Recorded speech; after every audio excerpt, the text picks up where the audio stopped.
Hello guys, ഇന്റേൺഷിപ്പിൻ്റെ 3-ാം ദിവസത്തിലേക്ക് എല്ലാവർക്കും ഹൃദ്യമായ സ്വാഗതം. അപ്പോൾ ഞങ്ങൾ രാവിലെ തന്നെ രണ്ടുപേരും സ്കൂളിൽ പോകാൻ വേണ്ടി കുറച്ച് നേരത്തെ തന്നെ ഇറങ്ങിയിട്ടുണ്ട്. എൻ്റെ വീടിൻ്റെ അടുത്താണ് ഞാൻ ടീച്ചിങ് പ്രാക്ടീസിന് സ്കൂള്.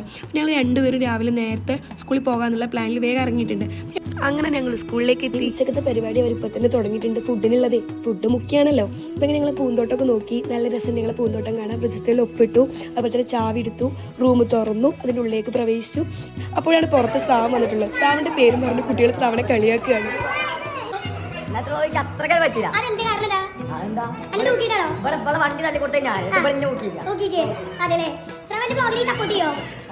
അപ്പോഴേ ഞങ്ങളുടെ സ്വന്തം ഭാഗ്യചേച്ചി കടന്നു വരുന്നുണ്ട്. ഭാഗ്യചേച്ചി പറയുന്നുണ്ട് 11 റിപ്പോർട്ടിൽ എൻ്റെ ആകെ 2 റിപ്പോർട്ടേ കഴിഞ്ഞിട്ടുള്ളൂ. ഇതെല്ലാം കൂടെ എന്ന് തീർക്കുന്നൊക്കെ പറഞ്ഞ് ചേച്ചിയുടെ സങ്കടം രാവിലെ തന്നെ തുടങ്ങി.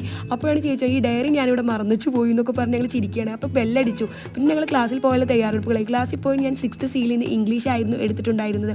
അപ്പോൾ കുട്ടികളുടെ പോർഷൻസ് ചെറിയ രീതിയിൽ കവർ ചെയ്ത് കൊടുക്കുകയും അവർ നല്ല രീതിയിൽ അത് ശ്രദ്ധിക്കുകയും ചെയ്തു. എൻ്റെ കുട്ടികൾ ഞാൻ വന്ന മുതൽ എന്നോട് പറയാൻ തുടങ്ങിയ ടീച്ചറെ പാട്ട് പാടിത്തരുമോ, ഡാൻസ് കളിക്കുമോ എന്നുള്ളത്. അപ്പോൾ അവർ തന്നെ നല്ല രീതിയിൽ അവതരിപ്പിക്കുകയും ചെയ്തു.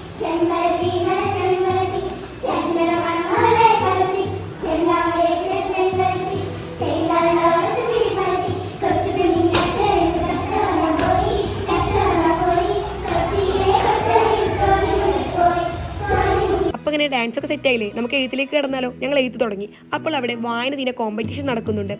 മിടുക്കന്മാരും മിടുക്കികളും നല്ല രീതിയിൽ പുസ്തകം അവതരിപ്പിക്കുകയും പിന്നീട് പ്രിൻസിപ്പളുമായിട്ടൊരു അഭിമുഖം നടത്തി. ഞങ്ങളുടെ ഓഫീസ് അടിപൊളിയാണ് കാണാം. അതായത് പൂർവ്വ വിദ്യാർത്ഥികളുടെ ഫോട്ടോ അവിടെ നിറഞ്ഞിരിക്കുന്നു.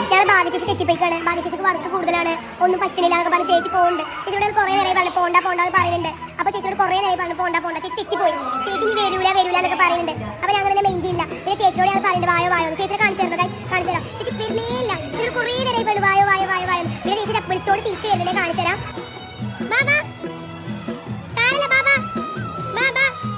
പട്ടിണി കിടക്കേണ്ടി എന്ന് വിചാരിച്ചുകൊണ്ട് ഭാഗ്യചേച്ചി അടി പെട്ടെന്ന് കോംപ്രമൈസ് ആക്കി. ഞങ്ങൾ കുട്ടികൾക്ക് വേഗം ഉച്ചഭക്ഷണം വിളമ്പി കൊടുത്തു. അങ്ങനെ എല്ലാവർക്കും വിളമ്പി കൊടുത്തതിന് ശേഷം ഞങ്ങൾ കഴിക്കാൻ വേണ്ടി പ്ലേറ്റ് എടുത്തു. അതുപോലെ തന്നെ ഇന്ന് ചോറ്, നല്ല കടല, അതുപോലെ തന്നെ നല്ല കറിയും ഉണ്ടായിരുന്നു, മുട്ടയും ഉണ്ടായിരുന്നു, കൂടെ നല്ല ഭക്ഷണമായിരുന്നു. അതുപോലെ തന്നെ സ്രാവം വീട്ടിൽ നിന്ന് എന്തോ സ്പെഷ്യൽ കൊണ്ടുവന്നിട്ടുണ്ടായിരുന്നു. പക്ഷെ ഞങ്ങൾക്കൊന്നും തന്നില്ല, ഒറ്റക്ക് കഴിച്ചു. എന്താലേ.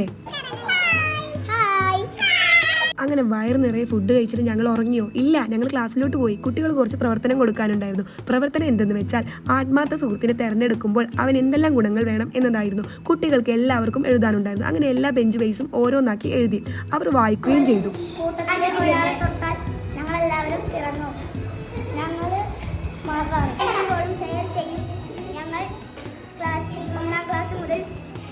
ഒരേ ബെഞ്ചിലൊപ്പം ഇരുന്നാണ് പഠിച്ചിരുന്നത്. എന്ത് ശമ്പളേജി പറയേ, കുട്ടികളെ പഠിപ്പിക്കുമ്പോൾ നല്ല രസമുണ്ട്. കുട്ടികൾക്ക് തന്നെ ഭയങ്കര ഇഷ്ടമാണ്. മിസ് വരും എന്ന് പറഞ്ഞ് വിളിക്കാണ്. അസൂയോട് കൂടുതൽ നല്ല ക്ലാസ്സാണ്. ഇംഗ്ലീഷോട് നന്നായിട്ട്